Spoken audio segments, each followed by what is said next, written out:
एक समय की बात है, राजू नाम का एक लड़का अपने शहर से दूर किसी दूसरे शहर में नौकरी करता था। लेकिन वो जब भी अपने होम टाउन आता था तो वो अपने दोस्तों से मिलना नहीं बोलता था।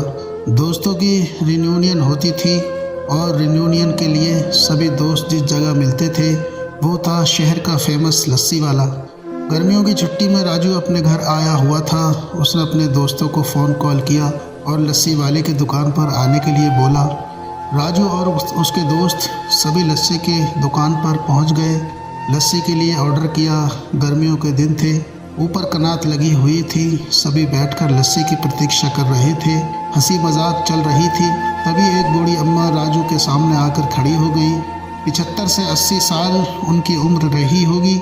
हाथ में लाठी थी, आंखें धसी हुई थी, जुबान लड़खड़ा रही थी, कमर झुकी हुई थी, चेहरे पर भूख दिख रही थी। उस बूढ़ी माँ ने बस इतनी बात बोली, बेटा ऊपर वाले के नाम पर कुछ दे दे। राजू के सामने अपने हाथ फैला दिए। राजू से रहा नहीं गया। वैसे राजू भिखारियों को भीख नहीं देता था, लेकिन पता नहीं उस दिन क्या हुआ, अपने आप उसका हाथ वॉलेट की तरफ चला गया और सिक्के ढूंढने लगा। अचानक राजू के पास एक दूसरा आइडिया आया। उसने अपना वॉलेट अपनी जेब में रख लिया।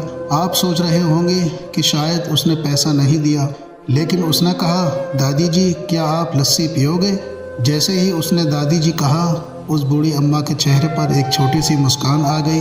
राजू के दोस्त पीछे से देखने लगे कि यार ये कर क्या रहा है, मतलब 5-7 रुपये देकर बात ख़त्म हो जाएगी, 30 रुपये की लस्सी पिला रहा है। दोस्तों को ऐसा लग रहा था कि शायद राजू गरीब हो जाएगा, वो बूढ़ी अम्मा ठग करके चली जाएंगी।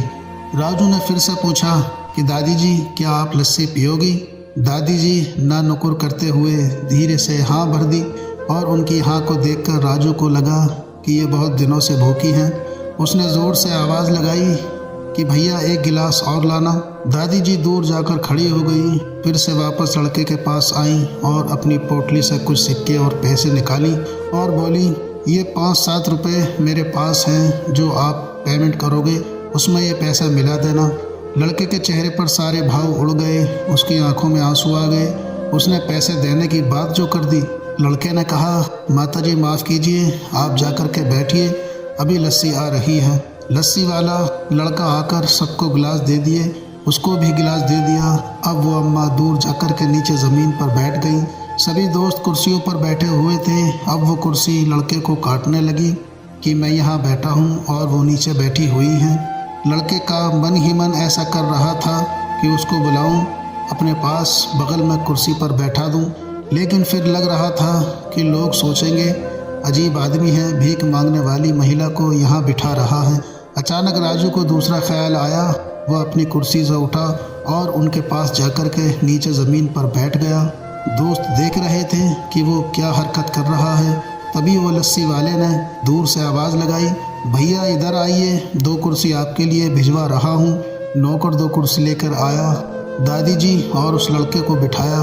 उसके बाद वो लस्सी वाला बोला, सर जी धन्यवाद मत कीजिएगा, क्योंकि मेरी दुकान में तो ग्राहक हमेशा आते हैं, लेकिन इंसान कभी कभार आते हैं। आज आपने यहाँ आकर के और ये सब करके मेरी आंखें खोल दी, मुझे बहुत बड़ी बात सिखा दी। अब मैं ये कोशिश करूँगा कि मेरी दुकान के आसपास अगर कोई ऐसा दिखेगा तो मैं उसे फ्री में लस्सी पिलाऊंगा। ये छोटी सी कहानी हमें बहुत बड़ी बात सिखाती है। मदद करते चलिए, मुस्कान बांटते चलिए। अगर आपको ऊपर वाले ने इस काबिल बनाया है कि आप किसी की मदद कर सकते हैं तो मदद करने से पीछे मत हटिए। कई लोग कहते हैं कि भिखारियों को भीख नहीं देनी चाहिए, आप पैसा मत दीजिए, लेकिन अगर कोई गरीब आदमी दिख रहा है तो उसे राजू की तरह भोजन ज़रूर कराइए। तो दोस्तों ये थी आज की हमारी कहानी। आपको कैसे लगी कमेंट करके ज़रूर बताएं। वीडियो को लाइक कर दीजिए और इसी तरह की कहानी लगातार देखने और सुनने के लिए चैनल को सब्सक्राइब करें। घंटी को दबाकर ऑल पर सेट कर लीजिए ताकि आने वाली वीडियो का नोटिफिकेशन आपके पास तुरंत पहुंचे। मिलते हैं आपसे अगली वीडियो में, तब तक के लिए धन्यवाद।